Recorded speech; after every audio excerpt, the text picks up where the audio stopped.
Hi everyone, welcome back to Manu teachers channel. So ఇవాల్టి క్లాస్లో inclusive practices అనే BEd subject నుంచి inclusive education అనే ఫస్ట్ యూనిట్ని కంటిన్యూ చేస్తున్నాము.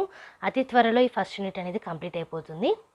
సో ఈ లాస్ట్ 2-3 వీడియోస్ అయితే మిస్ కాకండి, ఫస్ట్ యూనిట్ అనేది కంప్లీట్ అయిపోతుంది. ఓకే, సో ఇవాల్టి క్లాస్లో 1.5 అనేది చూస్తున్నాము. మీరు ఇంతవరకు జరిగిన క్లాసెస్ చూడలేదంటే కనుక ఈ వీడియో ఎండింగ్లో ప్లేలిస్ట్ అనేది కూడా మీకు అవైలబుల్ ఉంటుంది.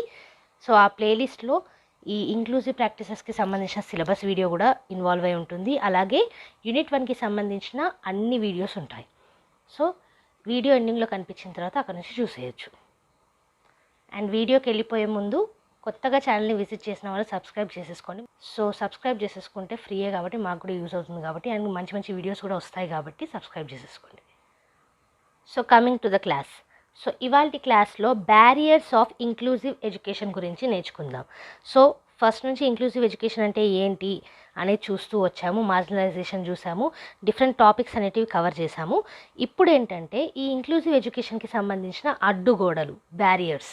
ఓకే, ఇక్కడ చూసుకున్నట్టయితే there is a long list of barriers that hinder inclusive education. These are summarised below. So barriers అనేటివి చాలా ఉన్నాయి, అడ్డుగోడలు అనేటివి ఇంక్లూజివ్ ఎడ్యుకేషన్కి ఎన్నో ఉన్నాయి, కానీ కొన్ని మనకి ఇక్కడ ఇవ్వడం జరిగింది. అవి ఏంటో చూద్దాం. అందులో ఫస్ట్ వన్ ఏంటి, మనకి యాటిట్యూడ్నల్ బ్యారియర్. సో ఇక్కడ చూసుకున్నట్టయితే the greatest barrier to inclusive education can be negative and unfavourable attitude of teachers, parents, students, society and the marginalised groups. So attitude అనేది ఒక పెద్ద ప్రాబ్లం అండి. పాజిటివ్గా ఉంటే మంచిదే, కానీ నెగిటివ్గా, అన్ఫేవరబుల్గా ఉంటే దేనికన్నా అడ్డుపడుతుంది. అవునా? ఇక్కడ ఇంక్లూజివ్ ఎడ్యుకేషన్లో ఎడ్యుకేషన్కి సంబంధించిన వాళ్ళ నెగిటివ్ను అన్ఫేవరబుల్ యాటిట్యూడ్స్ అనేటివి ఇన్ఫ్లుయెన్స్ చేస్తాయి. ఓకే, సో ఎవరెవరు ఎడ్యుకేషన్కి సంబంధించిన వ్యక్తులు? టీచర్స్, పేరెంట్స్, స్టూడెంట్స్, సొసైటీ మరియు మార్జినలైజ్డ్ గ్రూప్స్. ఓకే, ఇంకా చూసుకుంటే negative attitudes towards differences result in discrimination and can lead to a serious barrier to learning. So మనకి ఇండివిజువల్ డిఫరెన్సెస్ అనేటివి సర్వసాధారణం, ఇంక్లూజివ్ ఎడ్యుకేషన్లో ఇంకెక్కువగా ఉంటాయి. సో ఆ డిఫరెన్సెస్కి పట్ల నెగిటివ్ యాటిట్యూడ్లో ఉన్నారంటే కనుక అది డిస్క్రిమినేషన్ సైడ్ వెళ్తుందన్నమాట. సో అప్పుడు లెర్నింగ్కి సీరియస్ అడ్డుగోడలాగా మారుతుంది, సో బ్యారియర్ లాగా మారుతుంది. Negative attitudes can also take the form of social discrimination, lack of awareness and traditional prejudices. So ఈ నెగిటివ్ యాటిట్యూడ్స్లోనే కొన్ని ఫార్మ్స్ మనం చూసుకున్నట్టయితే సోషల్ డిస్క్రిమినేషన్, ఇంతకుముందే చెప్పాను కదా, డిఫరెన్సెస్ని రెస్పెక్ట్ చేయనప్పుడు డిస్క్రిమినేషన్ సైడ్ పోతుంది. అలాగే ల్యాక్ ఆఫ్ అవేర్నెస్, తెలవకపోవడం. మళ్ళీ ట్రెడిషనల్ ప్రిజుడైసెస్, సో ఒక ట్రెడిషన్గా ఒక నమ్మకాలు అవి ఇవి పెట్టుకోవడం. Regarding disabled children, some regions still maintain established beliefs that educating the disabled is pointless. So ఇప్పటికి కూడా కొన్ని ప్రాంతాలలో డిసేబుల్డ్ చిల్డ్రన్కి చదువు చెప్పించడం అనేది పాయింట్లెస్ అనేసి బిలీవ్ చేస్తారు.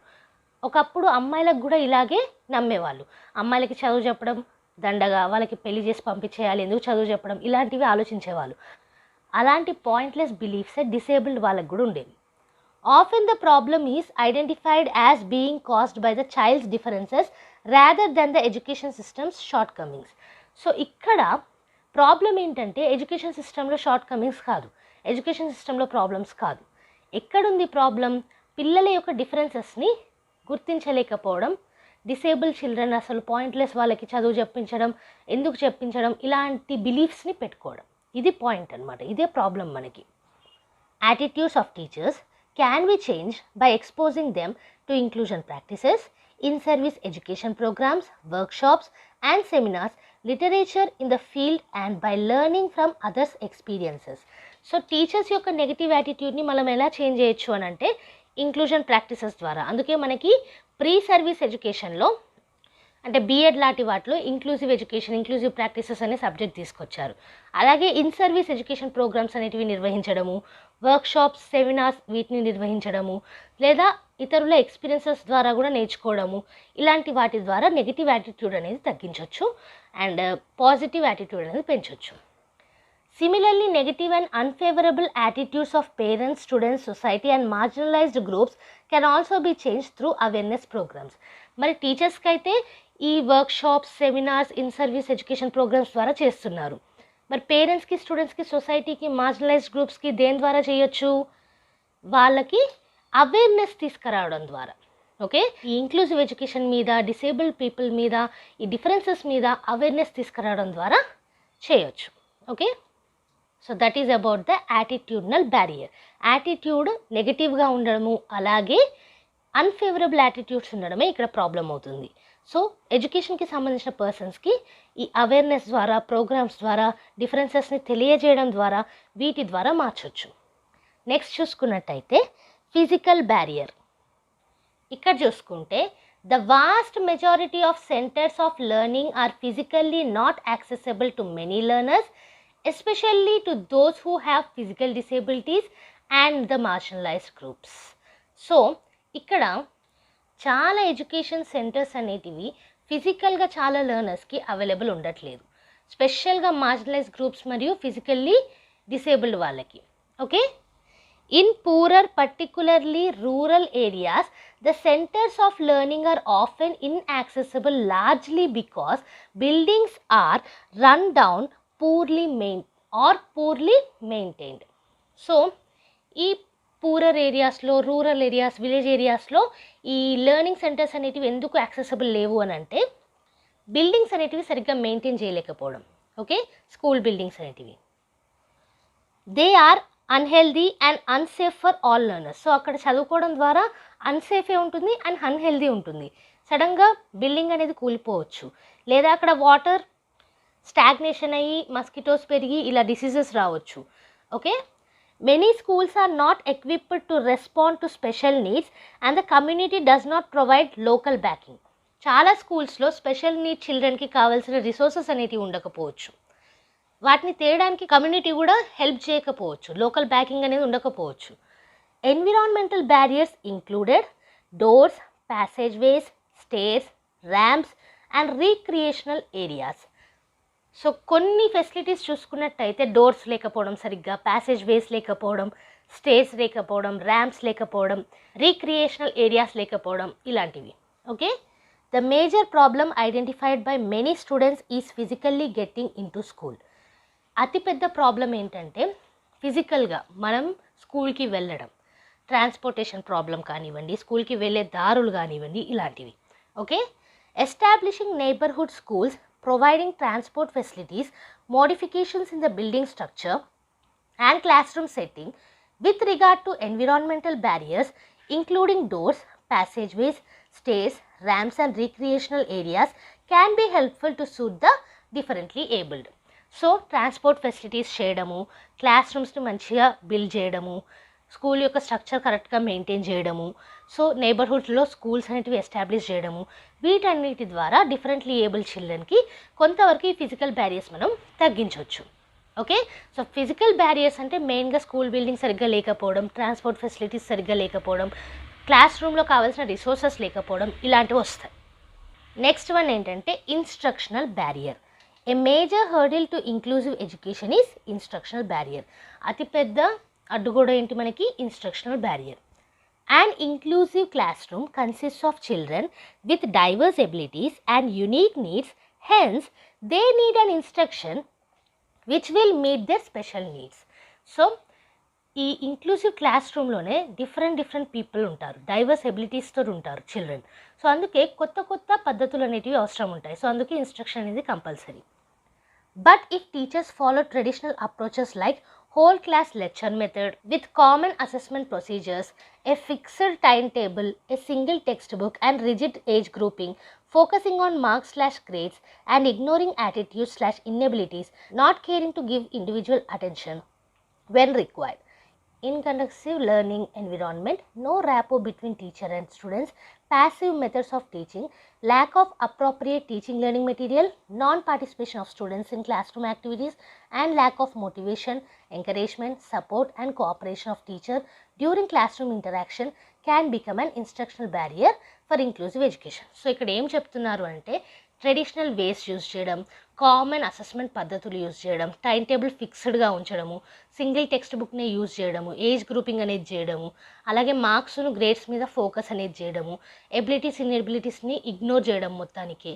అండ్ అలాగే అటెన్షన్ ఎక్కడైతే రిక్వైర్డ్ ఉందో అక్కడ అటెన్షన్ ఇవ్వకపోవడము, టీచర్ ఉన్న స్టూడెంట్స్ మధ్య ర్యాపో లేకపోవడం, ప్యాసివ్ మెథడ్స్ అంటే అక్కడ స్టూడెంట్స్ ఎక్కువగా యాక్టివ్గా పార్టిసిపేట్ చేయరు, అలాంటి మెథడ్స్ని యూజ్ చేయడము, అప్రాప్రియేట్ టీచింగ్ లెర్నింగ్ మెటీరియల్ని యూజ్ చేయకపోవడము, అలాగే lack of appropriate teaching learning material అవి లేకపోవడం కూడా. అండ్ అలాగే పిల్లలు యాక్టివిటీస్లో సరిగ్గా పార్టిసిపేట్ చేయలేకపోవడము, ల్యాక్ ఆఫ్ మోటివేషన్, ఎంకరేజ్మెంట్ లేకపోవడం, సపోర్ట్ లేకపోవడం, కోఆపరేషన్ లేకపోవడం, టీచర్స్ స్టూడెంట్స్ మధ్యలో ఇంటరాక్షన్ లేకపోవడం, ఇవన్నీ కూడా ఇన్స్ట్రక్షనల్ బ్యారియర్ కిందకే వస్తాయి.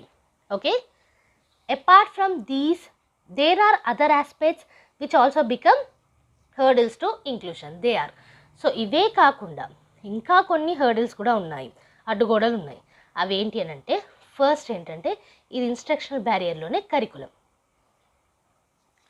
In any education system, the curriculum is one of the major obstacles or tools to facilitate the development of more inclusive system. So curriculum అనేది మొత్తం స్కూల్కి సంబంధించిన అన్ని యాక్టివిటీస్ని అన్నిటినీ కలిగి ఉంటుంది.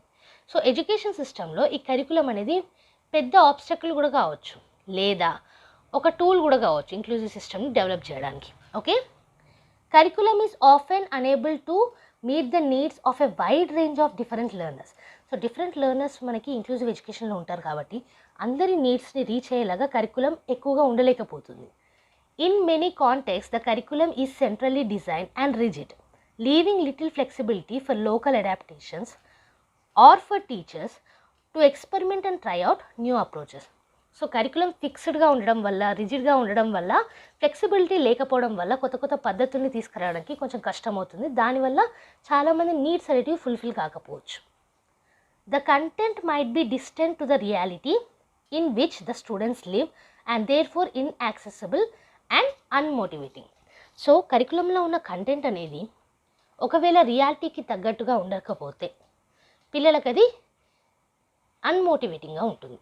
ఓకే, సో ఆ విధంగా ఇన్స్ట్రక్షనల్ బ్యారియర్ లాగా మనం కరికులంని తీసుకోవచ్చు. నెక్స్ట్ చూసుకున్నట్టయితే teachers abilities and attitudes can be major limitation for inclusive education. So teacher యొక్క ఎబిలిటీస్ ఉన్న యాటిట్యూడ్స్ కూడా ఇంక్లూజివ్ ఎడ్యుకేషన్కి బ్యారియరే అవుతుంది. The training of staff at all levels is often not adequate. So teachers యొక్క ట్రైనింగ్ అనేది కూడా అన్ని లెవెల్స్లో సఫిషియెంట్గా లేదు. Where there is training it often tends to be fragmented, uncoordinated and inadequate. So insufficient. Okay, if teachers do not have positive attitudes towards learners with special needs, it is unlikely that these children will receive satisfied education. So teachers యొక్క abilities కానివ్వండి, attitudes కానివ్వండి దాని తగ్గట్టుగా లేకపోతే ట్రైనింగ్లో కూడా వాళ్ళకి ఇన్సఫిషియెంట్గా వస్తున్నాయి. సో దానివల్ల ఏమవుతుంది, స్పెషల్ నీడ్స్ చిల్డ్రన్ పట్ల పాజిటివ్ యాటిట్యూడ్ అనేది డెవలప్ అవ్వదు. అలా అవ్వకపోతే సాటిస్ఫైడ్ ఎడ్యుకేషన్ అనేది అందించలేము. So this is one of the instructional barrier. Next చూసుకున్నట్టయితే లాంగ్వేజ్ అండ్ కమ్యూనికేషన్. సో ఇక్కడ చూసుకుంటే teaching and learning often taken place through a language which is not the first language of some learners. So teaching అనేది language ద్వారానే జరుగుతుంది, communication ద్వారానే జరుగుతుంది. ఇప్పుడు మీరు చూస్తున్న యూట్యూబ్ వీడియో కూడా నేను లాంగ్వేజ్ అండ్ కమ్యూనికేషన్ ద్వారానే మీకు టీచింగ్ అనేది చేస్తున్నాను. సో నేను చేసే టీచింగ్ అనేది తెలుగులో చేస్తున్నాను, అవునా, ఎక్స్ప్లెనేషన్ అనేది తెలుగులో ఇస్తున్నాను. సో కొంతమందికి ఫస్ట్ లాంగ్వేజ్ తెలుగు అవ్వచ్చు, కొంతమందికి హిందీ ఉండొచ్చు, కొంతమందికి ఉర్దూ ఉండొచ్చు, కొంతమందికి వేరే లాంగ్వేజ్ ఉండొచ్చు as a first language. So నేను చెప్పే తెలుగులో కాబట్టి అందరికీ అదే ఫస్ట్ లాంగ్వేజ్ ఉండాలనేసి రూల్ అనేది లేదు, అవునా. So one of the barrier అవుతుంది అది. ఎందుకు అని అంటే తెలుగు లాంగ్వేజ్ అర్థమైన వాళ్ళకి నా వీడియోస్ అనేటివి అర్థమవుతాయి, వేరే లాంగ్వేజ్ ఉంటే బ్యారియరా కాదా. సో లాంగ్వేజ్ అండ్ కమ్యూనికేషన్ ఆ విధంగా బ్యారియర్ అవుతుంది. This place these learners at a disadvantage and it often leads to significant linguistic difficulties which contribute to learning breakdown. So ఇంతకుముందు చెప్పింది అదే, లాంగ్వేజ్ అనేది అర్థం కానప్పుడు కంటెంట్ కూడా అర్థం అవ్వదు. So one of the barrier. Okay, second language learners are particularly subject to low expectation and discrimination. So జనరల్గా సెకండ్ లాంగ్వేజ్ వాళ్ళని డిస్క్రిమినేషన్కి, లో ఎక్స్పెక్టేషన్స్కి పెడతారనమాట. సో అది కూడా వన్ ఆఫ్ ద బ్యారియర్ కిందకు వస్తుంది. మంచిది కాదు ఇది. ఓకే, సో అందుకే ఇక్కడ బైలింగ్వల్ ఇలాంటి లాంగ్వేజెస్ డిఫరెంట్గా యూజ్ చేయడము, ఓన్లీ ఒకటే లాంగ్వేజ్లో చెప్పకపోవడం ఇలాంటివి చేస్తూ ఉంటారు. మధ్య మధ్యలో లాంగ్వేజ్ని చేంజ్ చేయడము. ఇంగ్లీష్ మీడియం స్కూల్స్ అయితే మోస్ట్లీ ఇంగ్లీష్లో టీచ్ చేయడము ఇలాంటివి. ఓకే, సో పర్టికులర్గా ఇంక్లూజివ్ ఎడ్యుకేషన్లో ఏంటి అని అంటే మనకి డిసేబుల్ చిల్డ్రన్ ఉంటారు కాబట్టి మీరు చెప్పే ఈ క్లాస్ అనేది వింటే ఓకే, వినగలిగితే ఓకే, వినలేని వాళ్ళకి అది ఎక్కువ గట్టిగా చెప్పడము లేదా ఇలాంటివి కొన్ని చూసుకోవాల్సి ఉంటుంది కమ్యూనికేషన్లో. అండ్ అలాగే మీరు రాస్తూ ఉంటారు బోర్డు మీద, కొంతమంది పార్షియల్ విజన్ అనేది ఉంటుంది, సో వాళ్ళకి డిఫరెంట్గా ప్రొవైడ్ చేయడము ఇలాంటివి కొంచెం చేస్తే ఈ బ్యారియర్స్ అనేటివి తగ్గుతాయి. నెక్స్ట్ చూసుకున్నట్టయితే socio economic conditions. Inadequacies and inequalities in the education system is most evident in areas which have sustained poverty and high levels of unemployment. So ఎక్కడైతే అన్ఎంప్లాయ్మెంట్ ఎక్కువగా ఉందో, పావర్టీ ఎక్కువగా ఉందో అక్కడ సఫిషియంట్ ఎడ్యుకేషన్ అనేది, ఇన్ఈక్వాలిటీస్ అనేటివి కనిపిస్తూనే ఉంటాయి. Okay, the impact of violence and HIV/AIDS can also have adverse effects. So ఇవే కాకుండా వైలెన్స్ అనేది, అలాగే HIV/AIDS ఈ రోగాలు కూడా ఈ ఎడ్యుకేషన్ సిస్టమ్ మీద చాలా వరకు బ్యారియర్ లాగానే అవుతుంది. ఓకే, నెక్స్ట్ చూసుకున్నట్టయితే ఫండింగ్. ఏ మేజర్ కన్స్ట్రెయింట్ ఈ serious shortage of resources, lack of schools or inadequate facilities, lack of teachers and or shortage of inadequacy of resources available, shortage of qualified staff, lack of learning materials and absence of support. So ఫండింగ్లో different resources available లేకపోవడం, schools available లేకపోవడం, teachers available లేకపోవడం, ఉన్నా సరే సరైన training అయ్యే teachers లేకపోవడం ఇలాంటివన్నీ కూడా వస్తాయి. Okay, it is estimated that achieving education for all require additional financial support by countries and donors of about $8 billion per year. So ఇక్కడ ఫైనాన్షియల్ సపోర్ట్ కూడా అవసరం ఉంటుంది ఈ రిసోర్సెస్ అన్నిటికీ కూడా. సో ఒక ఎస్టిమేషన్ అయితే చేయడం జరిగింది, $8 8 బిలియన్ పర్ ఇయర్ కొన్ని కంట్రీస్కి అవసరం అవుతున్నాయి financial support. Okay, next barrier చూసుకున్నట్టయితే ఇన్స్ట్రక్షనల్ బ్యారియర్స్లో organisation of education system. Education systems are often centralised and this can be inhibit change and initiative. So education system ఎప్పుడు కూడా సింగిల్ అథారిటీ కిందనే ఉంటుంది, మనకి సెంట్రలైజ్డ్ అంటాము దాన్ని మనము. ఇది కూడా ఒక అడ్డులాగా అవ్వచ్చు. Responsibility for decisions tends to be located at the highest level and the focus of management remains oriented towards employees complying with rules rather than on ensuring quality service delivery. So centralized committee కాబట్టి education అనేది వాళ్ళు చేసే రూల్స్ని employees implement చేస్తారు అంతే. Okay, so అక్కడ problem అనేది రావచ్చు. There is also a lack of information within many systems and often there is not an accurate picture of the number of learners excluded from the school system. So ఎంతమంది లెర్నర్స్ని school system నుంచి exclude చేస్తున్నారు అన్న దాని మీద అవగాహన ఉండకపోవడం, information అనేది కరెక్ట్గా ఉండకపోవడం ఇలాంటివి ఉంటాయి.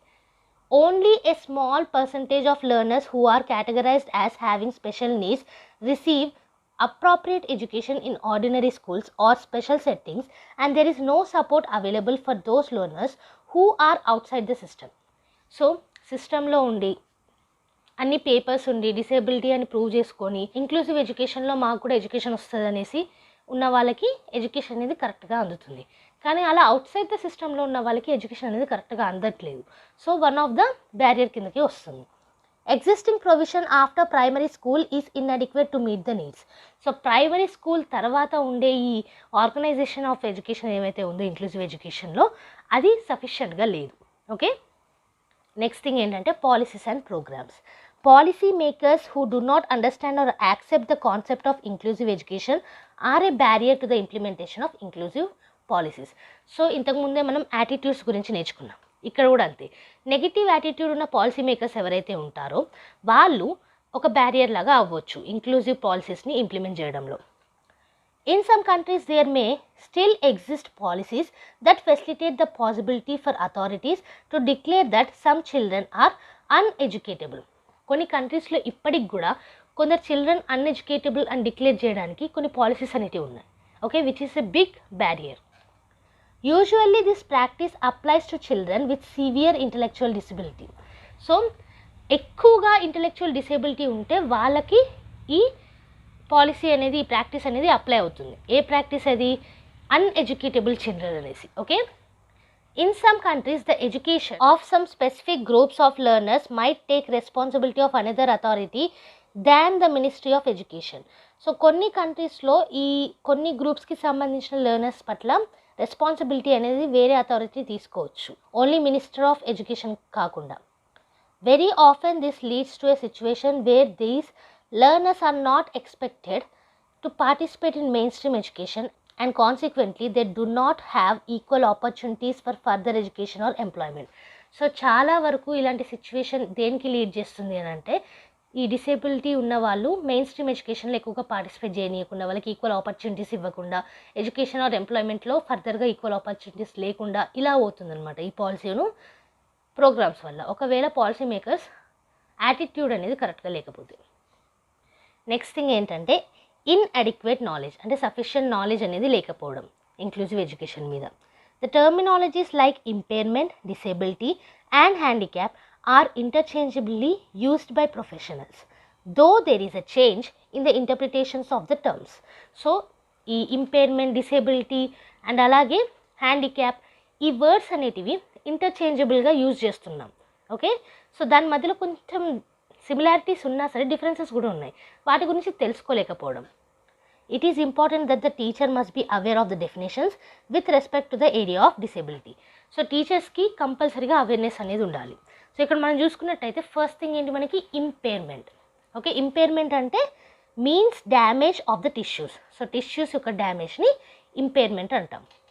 It can be measured and cured and it does not impose obstacles to a larger extent with any of the social and vocational pursuits of the individual. So ఒక చైల్డ్కి ఇంపైర్మెంట్ ఉందంటే, డ్యామేజ్ ఆఫ్ టిష్యూస్ ఉందంటే వాళ్ళు చదువుకోవచ్చు inclusive ఎడ్యుకేషన్లో. Okay, social పరంగా, job పరంగా ఎలాంటి అడ్డు అనేది ఉండదు. ఓకే, నెక్స్ట్ చూసుకున్నట్టయితే by knowing the limitations of the impairment May impose a person can take all measures to compensate or even to ignore it for his or her normal functioning. So ఆ impairment యొక్క level ప్రకారంగా అన్ని measures తీసుకొని inclusive ఎడ్యుకేషన్లో చదువుకోవచ్చు, అది వాళ్ళ ప్రకారం. ఓకే, సో ఇంపైర్మెంట్ అంటే మీరు గుర్తుపెట్టుకోవాల్సింది ఏంటి? డ్యామేజ్ ఆఫ్ ద టిష్యూస్, అది మెజర్ చేయొచ్చు, క్యూర్ చేయొచ్చు కూడా. నెక్స్ట్ థింగ్ ఏంటంటే disability. Disability indicates the permanent loss of the functions of the particular organ to the extent that the individual cannot fully participate in the social and vocational pursuits. So impairment ante social మరియు vocational pursuits లో participate చేయొచ్చు larger extent వరకు. Okay, disability అంటే ఏంటి? Permanent loss of the functions, అంటే ఒక organ పర్మనెంట్గా loss అవ్వడము లేదా దాని ఫంక్షన్స్ అన్నీ ఆగిపోవడం. ఓకే, అదే ఇంపైర్మెంట్ అంటే టిష్యూస్ యొక్క డ్యామేజ్, అక్కడ మెజర్ చేసి క్యూర్ చేయొచ్చు. ఇక్కడ మనకి లాస్ అనేది ఉంటుంది, ఆర్గన్ యొక్క ఈ ఫంక్షన్స్ అనేవి లాస్ అవుతాయి.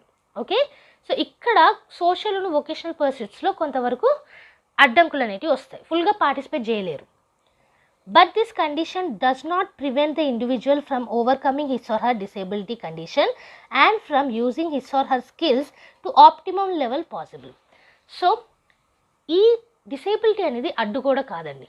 ఓకే, అంటే వాళ్ళు పర్స్యూ చేయాలనుకుంటే పర్స్యూ చేయొచ్చు, స్కిల్స్ని వాళ్ళ ఆప్టిమమ్ లెవెల్కి యూజ్ చేయాలంటే చేయొచ్చు. When the ability aspect of the individual is focused the disability disappears to a large extent. So వాళ్ళు క్యాపబుల్ అంటే వాళ్ళ ఎబిలిటీ మీద మనం ఫోకస్ చేస్తే ఈ డిసేబిలిటీ అనేది లార్జ్ ఎక్స్టెంట్ వరకు డిసపియర్ అవుతుంది. అండ్ ఇవాళ లాస్ట్ టాపిక్ ఏంటంటే handicap. Handicap is made and not acquired. So handicap అనేది చేయబడుతుంది, అది మనం అక్వైర్ చేసేది కాదు. Okay, discrimination on the basis of disability leads to the handicapping condition. So disability వల్ల చుట్టుపక్కల ఉన్న వాళ్ళు డిస్క్రిమినేషన్ చేస్తేనే అది హ్యాండిక్యాపింగ్ కండిషన్ కిందకు వస్తుంది. డిసేబిలిటీ అంటే పర్మనెంట్ లాస్ లేదా ఏదన్నా ఆర్గన్ యొక్క ఫంక్షన్స్ అనేవి పూర్తిగా ఆగిపోవడం. సో దాంట్లో డిస్క్రిమినేషన్ కూడా తోడైతే అది హ్యాండిక్యాపింగ్ కండిషన్ కిందకు వస్తుంది. Okay, the disability surrounded by distressing environment makes a person a handicap. Okay, distress environment అనేది డిసేబిలిటీతో కలిసి ఉంటే అది హ్యాండిక్యాప్ కిందకు వస్తుంది. Disabled individuals who live in the most restrictive environment experience handicapping conditions. So restrictive ఎన్విరాన్మెంట్స్లో డిసేబిలిటీ వాళ్ళని ఉంచబడితే లేదా వాళ్ళు ఉండాల్సి వస్తే అప్పుడు హ్యాండిక్యాపింగ్ కండిషన్స్ అనేవి డెవలప్ అవుతాయి. Hence, teachers should undergo in-service education programs and adopt innovative practices to meet the unique needs of children with diverse abilities and continue to their efficiency in inclusive settings. అందుకే ఈ impairment గురించి, disability గురించి, handicap గురించి మొత్తం awareness తెలుసుకొని వాళ్ళకి ఎలాంటి needs ఉంటాయి, మనం ఎలా పర్స్యూ చేయొచ్చు, ఇవన్నీ కూడా తెలుసుకోవాలి ప్రోగ్రామ్స్లో, ఇన్ సర్వీస్ ట్రైనింగ్స్లో. దాని ద్వారా ఏంటంటే డిసేబుల్ చిల్డ్రన్కి ఎలాంటి సెట్టింగ్స్ అనేవి అవసరం అవుతాయి ఇంక్లూజివ్ ప్రాక్టీసెస్లో అనేది తెలుసుకుంటాము అండ్ వాళ్ళ లెర్నింగ్కి దోహదపడతాం. ఓకే, సో ఇది ఇవాల్టి క్లాస్లో బ్యారియర్స్ ఆఫ్ ఇంక్లూజివ్ ఎడ్యుకేషన్ గురించి చూసాము. సో ఇందులోనే యాటిట్యూడ్నల్ బ్యారియర్ చూసాము, అంటే నెగిటివ్ యాటిట్యూడ్, అన్ఫేవరబుల్ యాటిట్యూడ్స్. తర్వాత ఫిజికల్ బ్యారియర్ గురించి చూసాము, అంటే స్కూల్స్ సరిగ్గా లేకపోవడం, వేస్ సరిగ్గా లేకపోవడం, ట్రాన్స్పోర్ట్ సరిగ్గా లేకపోవడం ఇలాంటివి వస్తాయి. అండ్ అలాగే ఇన్స్ట్రక్షనల్ బ్యారియర్స్ చూసాము, అంటే మనకి ఇక్కడ క్లాస్ రూమ్లో ఇన్స్ట్రక్షన్స్ కానివ్వండి, డిస్క్రిమినేషన్ ఉండకపోవడం ఇలాంటివన్నీ కూడా ఇన్వాల్వ్ అవుతాయి ఇందులో. సో దాంతోపాటుగా కరికులం, టీచర్స్ యొక్క బిహేవియర్ అండ్ అలాగే పాలసీస్, ప్రోగ్రామ్స్ ఇవన్నీ కూడా చూసాం. ఓకే, సో దాంట్లో భాగంగానే ఇంపైర్మెంట్ అంటే ఏంటి, డిసేబిలిటీ అంటే ఏంటి, హ్యాండిక్యాప్ అంటే ఏంటి, ఇవి కూడా చూసాము. అండ్ యాజ్ యూ నో ఈ మొత్తం నోట్స్ కూడా మీకు కింద పీడిఎఫ్ రూపంలో ఉంటుంది. లింక్ అనేది ప్రొవైడ్ చేస్తాము, అక్కడ నుంచి ఫ్రీగా డౌన్లోడ్ చేసుకోవచ్చు. ఈ ఫ్రీ నోట్స్ నచ్చినట్టయితే లైక్ చేయకుండా మాత్రం వెళ్ళకండి. చాలామంది సబ్స్క్రైబ్ చేస్తున్నారు కానీ లైక్ చేయట్లేదు. లైక్ చేస్తే నాకు హెల్ప్ఫుల్గా ఉంటుంది. సో వీడియోని లైక్ చేయండి. అలాగే మీకు కూడా ఎగ్జామ్స్ టైంలో మళ్ళీ వీడియోస్ని వెతకకుండా మీ లైక్డ్ వీడియోస్లో ఉంటుంది కాబట్టి, సేవ్ అవుతుంది కాబట్టి లైక్ చేసేయండి. అలాగే ఫ్రెండ్స్తో షేర్ చేసుకోండి. మన ఛానల్లో every Tuesday and Friday regular videos అనేవి అప్లోడ్ చేస్తాము. బోనస్ వీడియోస్ ఎప్పుడైనా రావచ్చు. ఏ వీడియో కూడా మిస్ కాకుండా చూడాలంటే మీరు చేయాల్సిందల్లా సబ్స్క్రైబ్ చేసేసుకొని పక్కనే ఉన్న బెల్ ఐకాన్ని ప్రెస్ చేయడం. So like, share and subscribe. And next వీడియోతోటి మళ్ళీ కలుద్దాం. అంతవరకు eat, sleep, learn and repeat. And thank you for watching. Bye bye.